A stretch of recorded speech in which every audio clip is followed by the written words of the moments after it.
अस्सलामुअलैकुम friend, welcome to the गाज़ियन zoologist. आज जो हम टॉपिक डिस्कस करने जा रहे हैं वो है रेसिप्रोकल एल्ट्रुइज़्म के बारे में।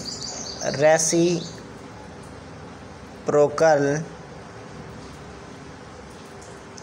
एल्ट्रुइज़्म के बारे में। एक्चुअली ये जो रेसिप्रोकल एल्ट्रुइज़्म है ये किसने डेवलप किया था?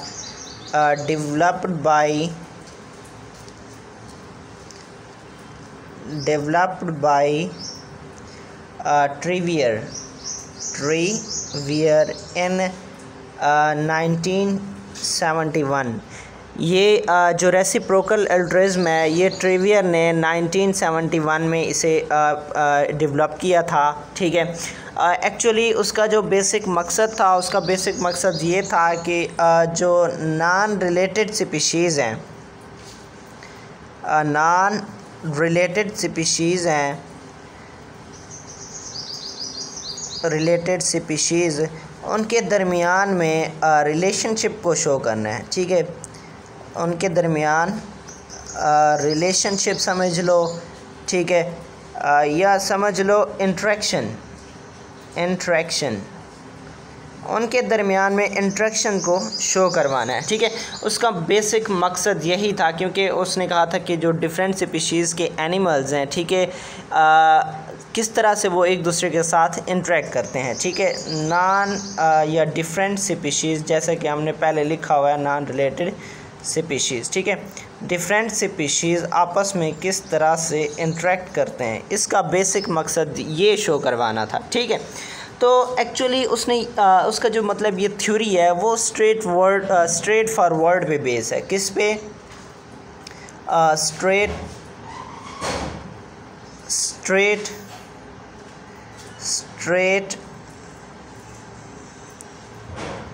फॉरवर्ड, सॉरी वैसे तो इकट्ठे आता था बट मैंने डिफरेंट लिख लिया। तो उसका जो मतलब थ्योरी है वो किस आइडिया पे बेस करता है, वो है स्ट्रेट फॉरवर्ड थ्योरी पे। ठीक है, तो देखो मतलब ये कि अगर कोई ऑर्गेनिज्म है, ठीक है, वो किसी दूसरे स्पीशीज़ की हेल्प कर रहा है तो इन रिटर्न फ्यूचर में वो भी क्या करेगा, उस स्पीशीज़ की वो हेल्प करेगा। ठीक है, मतलब दो डिफरेंट स्पीशीज़ हैं। ठीक है, तो अगर एक स्पीशीज़ दूसरे स्पीशीज़ के किसी एनिमल की किसी स्पीशीज़ का एक जानवर दूसरे स्पीशीज़ के दूसरे यानी किसी और जानवर से का वो को सपोर्ट करती है, उसकी हेल्प करती है, तो वो क्या करेगा, किस थ्योरी में आएगा? रेसिप्रोकल एल्ट्रुइज़्म में आएगा। एक्चुअली ये रिलेटेड स्पीशीज़ के दरमियान में नहीं है कि सेम स्पीशीज़ के इंडिविजुअल्स के दरमियान में नहीं है, ये डिफरेंट स्पीशीज़ के इंडिविजुअल्स के दरमियान में ये एक रिलेशनशिप है। ठीक है, कि इसमें जो स्पीशीज़ होंगे वो क्या होंगे?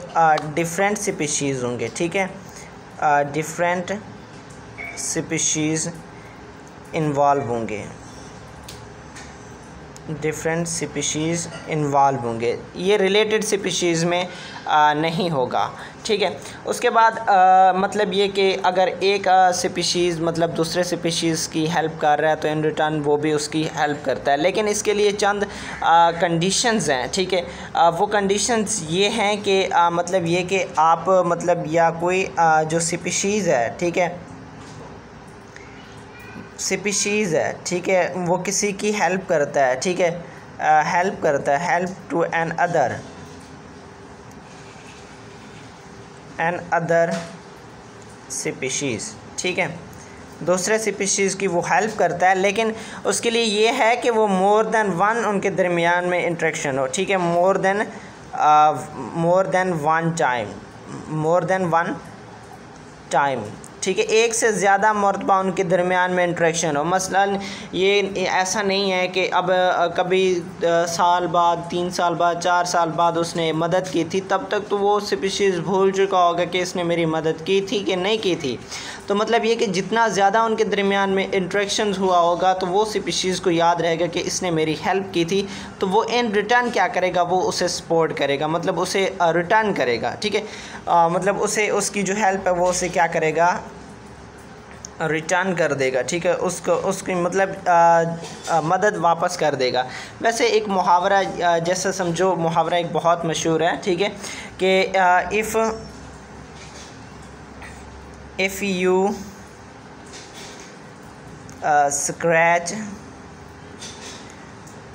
my back then I will your। ठीक है, ये बचपन में शायद आप जो है ना ऐसे आपस में छोटे बच्चे मतलब ऐसे किया करते थे कि यार मेरी कमर में खुजली हो रही है, थोड़ा सा वो कर दो। तो ये वही है, ठीक है। If you scratch my back then I will your. ठीक है, तो इसके लिए जैसा मतलब ये कि रिलेटेड स्पीशीज़ की ज़रूरत बिल्कुल नहीं होती। ठीक है, और दूसरी बात ये कि ये डिफरेंट स्पीशीज़ के दरमियान में होती है, जैसा कि हम डिस्कस कर चुके हैं।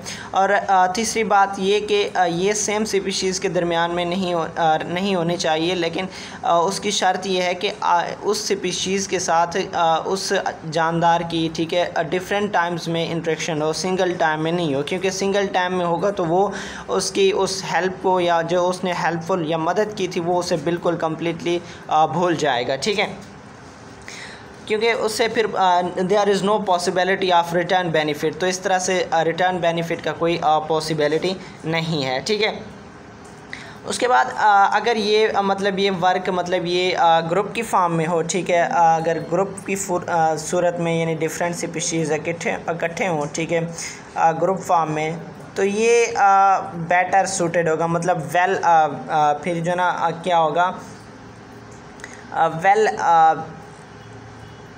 परफॉर्म्ड होगा। ठीक है, मतलब ये कि डिफरेंट स्पीशीज़ एक ही जगह पे रहते हैं तो वो जो ना एक दूसरे को फिर उनके दरमियान में इंटरेक्शन भी सही होगी और वो एक दूसरे की हेल्प भी अच्छी तरह से कर सकेंगे। ठीक है, तो ट्रेवर्स ने 1985 में, ठीक है, 1985 में उन्होंने इसका दोबारा मतलब इसका एक्सपेरिमेंट किया था। और वो एक्सपेरिमेंट जैसे कि हम पहले भी बोलते आ रहे हैं कि वो क्या है, नॉन कन स्पीशीज़। ठीक है, नॉन कन स्पीशीज़ मतलब ये है कि डिफरेंट स्पीशीज़। ठीक है, कन स्पीशीज़ का मतलब होता है सेम और नॉन कन स्पीशीज़ का मतलब क्या होगा, डिफरेंट स्पीशीज़ के दरमियान में मतलब ये इंट्रैक्शन है। ठीक है, तो अब उसने क्या किया था, ट्रॉपिकल रीजन्स पे, ट्रॉपिकल कोरल लीफ पे, ठीक है, ट्रॉपिकल कोरल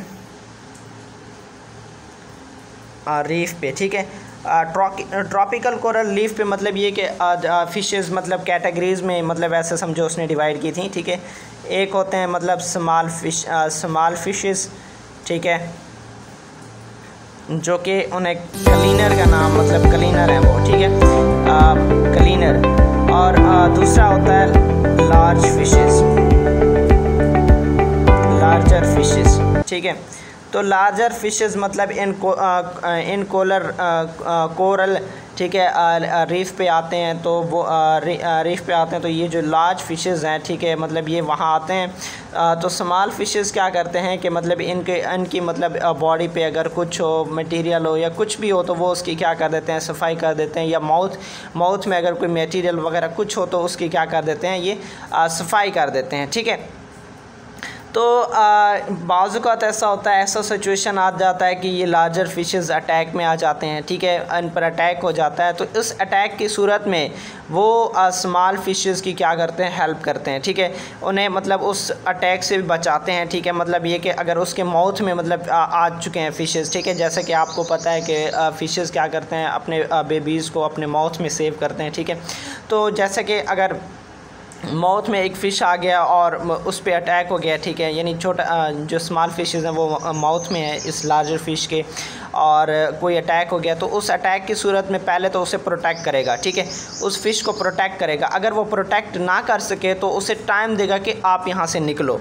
उसे निकलने में फिर यानी तुम निकल जाओ यहाँ से, वो उसे टाइम प्रोवाइड करेगा कि तुम यहाँ से निकल जाओ। अगर फ़िश काफ़ी ज़्यादा ज़ख्मी है, इन रिटर्न वो उसे मतलब खा नहीं जाता। ठीक है, वो उसे भगाता है कि यार तू चला जा, क्योंकि अगर वो ऐसा कर रहा है तो दोबारा फ़िशेस स्मॉल फ़िशेस उसी के पास आएंगी। ठीक है, और ऐसा होता है कि जो लार्ज फ़िशेस होती हैं दोबारा उन्हीं स्मॉल फ़िशेस के पास जाती हैं। तो ये एक एग्जांपल था। इसी तरह से आपने लाइकन्स के बारे में भी पढ़ा होगा। ठीक है, लाइकेंस के बारे में, ठीक है। अलगल एंड फंगल एसोसिएशन में आपने पढ़ा है, ठीक है, कि एल्गा और फिंजाई एक दूसरे को कैसे सपोर्ट करते हैं, ठीक है, एल्गा फिंजाई, ठीक है। अब एल्गा का क्या काम होता है, इस फिंजाई को स्ट्रॉन्ग लाइट से बचाना है, ठीक है। और इन रिटर्न फिंजाई एल्गा को क्या प्रोवाइड करते हैं, फूड प्रोवाइड करते हैं, न्यूट्रिएंट्स प्रोवाइड करते हैं, ठीक है। तो ये एक मतलब इन दोनों के दरमियान में बेनिफिशियल एसोसिएशन है, रेसिप्रोकल ऐसे समझो अल्ट्रुइज्म है, ठीक है। लेकिन ये है प्लांट्स में तो डिफरेंट, मतलब ये कि सॉरी ये एल्गा और फिंजाई में मतलब दो डिफरेंट किंगडम में है। लेकिन ऐसे समझ लो कि जिस तरह से ये कंडीशन यहाँ अप्लाई होता है एल्गा और फिंजाई में, तो यही कंडीशन जो है ना इधर रेसिप्रोकल अल्ट्रुइज्म में अप्लाई होता है।